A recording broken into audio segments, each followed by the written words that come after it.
Nothing tastes better than flavorless water. Not getting sued.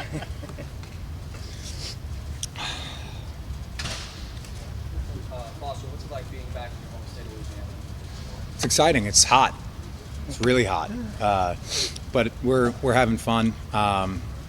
Honestly, one of the only regrets I have is I feel like if I don't sign enough autographs at the end of practice, I feel like I'm going to walk outside and it's just going to be one of the neighbors that I couldn't sign an autograph for, and I'm just going to feel like the biggest POS you've ever seen, But I'm having a blast. We're off to a great start, and guys are really working hard. You just feel the accountability circling around the locker room. It's fun. Foster, growing up in New Orleans and playing tight end, how much of a Jimmy Graham fan were you growing up, and just what's it like to see him in the building? It was Shockey before him, and that's kind of where I was like, oh, this is pretty cool. And by that point, when it started with Shockey, I wasn't even playing tight end yet. I was playing like running back and wide out and just kind of like H-backs type stuff. But then when I got to varsity, I started playing tight end, and then so I really started locking in. And so Jimmy, right, was a dog, and he still is. Honestly, he runs great. And so it's just such a funny situation. You walk into the locker room and, oh my God, Jimmy Graham's right there. It's pretty funny. I actually have a signed Jimmy Graham autographed jersey in a shadow box that I had at my dad's house in my room. It's a weird situation. Weird. It happened similar 3 years ago. I'd seen every clip of Jason Witten tape, and then all of a sudden he's in the same position room. It's funny how it works. I'm probably going to wind up with one of the greatest tight end Rolodexes of teammates that you could ever imagine. It's pretty good. Foster, did you acquire that autograph in person, or how'd you? Absolutely not. Absolutely not. That was a Lyle Moreau gift to me for Christmas that I was told I could not wear to home games because it had an autograph. So, it happens. So you were playing tight end at Jesuit when he was really. When he started to absolutely burst onto the scene, that's when I started the transition. And what did you remember loving about his game then? I don't know, you get the seam passes or just. He had great hands, but his physicality after the catch. I go back to the playoff game against the 49ers, right? And I go back and I see him going for, I don't even remember how long it was, but to me it was 130 yards. He was rumbling down the field, breaking tackles. A tremendous talent, and I'm excited to be in the room with him. We're more than happy to have him. When we were here for minicamps, OTAs, you and Derek Carr were sort of talking about the language and how familiar the offense still was to you. How has that held for you coming here in the training camp and getting executed a little bit more? It's certainly held up, especially with repeat install. Making sure that we're all on the same page is that's paramount. And I'd say it's been a pretty clean camp assignment-wise. I know from our room, and I wouldn't want to speak on anyone else's, but looking on the tape, it feels like defense is fitting gaps, just how DA wants them to. And I feel like offensively there aren't a lot of free hitters, in the run protection game. And if we all break the huddle knowing what to do, that's the first step. Yeah. Tight end room's getting kind of crowded. What's the dynamic in there now with so many guys and diverse skills? Well, crowded is a negative room, that's a negative term. We don't think it's crowded. We're, it's like a good old fashioned pot of American gumbo. No, I'm joking.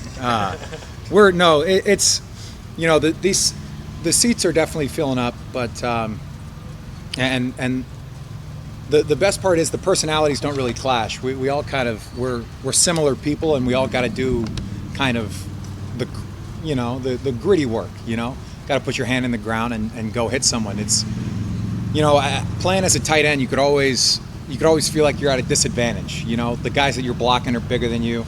The guys that you're running against are faster than you. But that's a negative way to look at it. You could think you're quicker than the big guys and you're bigger than the small guys. It's just it's just a matter of perspective. And for us, it's not a crowded room. It's a conjoined process and group of guys that really want to get after it and are excited when someone else makes a big play. Speaking of personalities, we talked to Juwan yesterday. He said the tight end room is like the Ninja Turtles. He said he's Donatello, and he said we'd have to ask you who you identify with. So that's your chance. Shoot. Ah, man. You know, I don't know if I could really speak on that all that well. I was more of a Pokemon kid growing up. You know, I don't know if I'm Michelangelo. I doubt it. I'd say Clancy Barone or Jimmy Graham is Master Splinter. You know, just guys are just on the ball. It's you know, it's a good time. I don't know. I mean, what are the other two? Who's the one who's always eating pizza? All of them? That's Michelangelo. You're a Leonardo kind of guy. Thanks. I'm Leonardo kind of guy. Thanks, guys. Yeah, it's great. Foster, where did you work out this off season? Like, were you working out here so you're used to the heat again, or did you go somewhere else? Used to the heat that's a funny term that I'm not familiar with.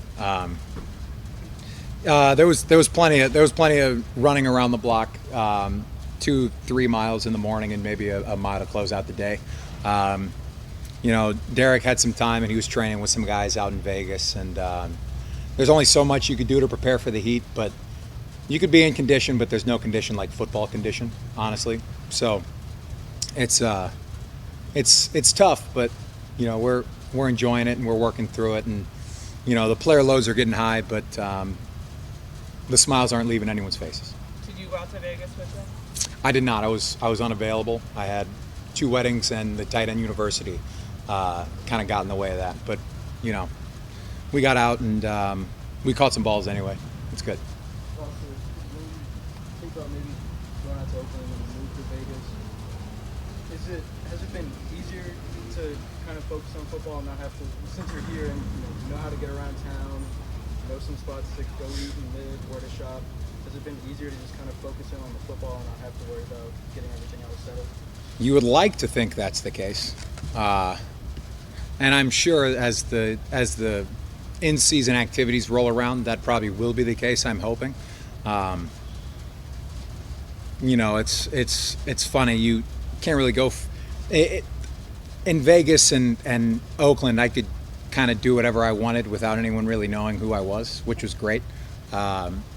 You know, but ever since being back home, it's hard to take a jog around the block without someone recognizing you, which is fun. It's got its place. It's cool. But you know, I'm definitely locked in on football, regardless of where I am. I'm just happy that I could be here doing it for the home crowd. Foster, you know Derek probably as well as anybody in that locker room. How have you seen the transition, where he's at now, his comfort level and offense and everything that goes with that? Yeah, I think he's definitely comfortable, and he's going to continue to grow into that role. You know, he's our leader. He's who we're going to turn to when we need something to happen offensively. He's an exceptional teammate, a great leader for us. I'm just, you know, I'm so blessed to be here with a guy. It's funny. I could finish practice, walk over there, and there I see his wife Heather and his 4 kids, Dallas, Decker, Deacon, and Brooklyn. It's just, you know, it hits home for me because, you know, they've been part of my home for the past 4 years, and now that they're here at my home, it's pretty cool. I know that's not really all that football related, but you know, for me, I'm really excited to be here with him, and you know, he's got a command of the offense that, you know, I think the city will be really excited to see. Already, he's got that command of this. He's great. He's an extremely high level competitor and the ultimate teammate. There's not a time he's going to break the huddle without being 105% sure of what he wants to do on a certain play.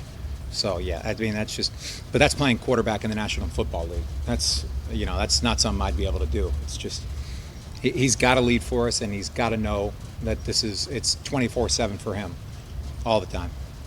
On the opposite side of the football, Colin Saunders, who's also a new addition to the team, is highlighted for the attacking play style of the defense being something that he really loves. Is there an element of the offense that you're really enjoying here that maybe wasn't a part of the offense where you previously were? I mean, that's Or maybe a high level pro football focused question that I would struggle to answer. But Pete Carmichael's been a great coordinator in this league for a long time, and he knows how to dial it up just as good as anyone. And I'm excited to work with him and work for him, and whatever he asks of us is what we got to do. There's definitely a couple of things. I don't want to give away too much scheme, of course, but we're having fun. Just kind of trying to trick the defense on the script. It's been pretty fun. It says a lot that it just brings a smile to your face. It's a good time. It's a good time. Yeah. Foster, what are some of the things that Clancy Barone does exceptionally well and just adds to the tight end room? I think Clancy, first and foremost, he's got an emotional intelligence, and he could read players at an extremely high level. It's just, I'm excited to work with him, and from the very first meeting that we had, I knew that we were going to click. He's just, he's the ultimate player coach, but he expects the world from you, and he's going to give you everything that you need to accomplish your goals.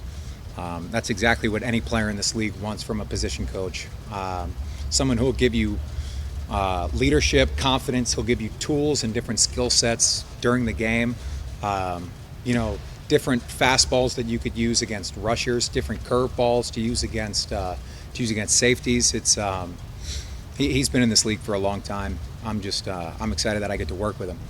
Certainly, he's already making this room a better place with better players. Juwan highlighted yesterday that Coach Barone brings in a little bit of a unique asset in terms of your run blocking, then your pass blocking, then your pass catching, and you're kind of moving about. Is that unique to you as well, and how has that impacted your prep? Yeah, he'll. I assume Juwan was talking about our individual work. Yes. And that's just another tool that he uses in his toolbox, right? It's he kind of goes and he'll kind of taper our individual work as we would on a drive, right? So it's like if we're going to start with a run, we're always going to start with run, and then we're going to go to pass, and then we're going to do some play action pass stuff. We're going to be pass blocking, and we're going to do a couple of different things so that we don't get mired into, okay, the beginning is run, and then it's pass, and then it's play action. He's flipping us every which way for the 20 minutes, 15 minutes that we get of Indy. It's great. I mean, it's a way to keep our minds active and keep people sharp and keep guys on their toes. It's another tool in his toolbox that he's been very comfortable with and he's found success on. Yeah. So you had one training camp in Napa? Did you get one? I did have one training camp in That's Napa. like the equivalent of getting to play with Jason Witt and Jimmy Graham and his forever. Well, that was pretty special. I was a rookie, and we had Hard Knocks during that time. Oh gosh. So, I had myself on a pretty short leash. But I mean, if other guys can venture out into the Well, it's just more about it being 80 degrees and sunny. every sweet single grapevine, day, yeah, you're right. It's pretty cool. It would get a little warm during the middle of the day, but I didn't know how good I had it, which is all right. That's fine. I mean, things change, feelings change, people change too. Whatever. Good. Thanks, guys. Thanks, Foster.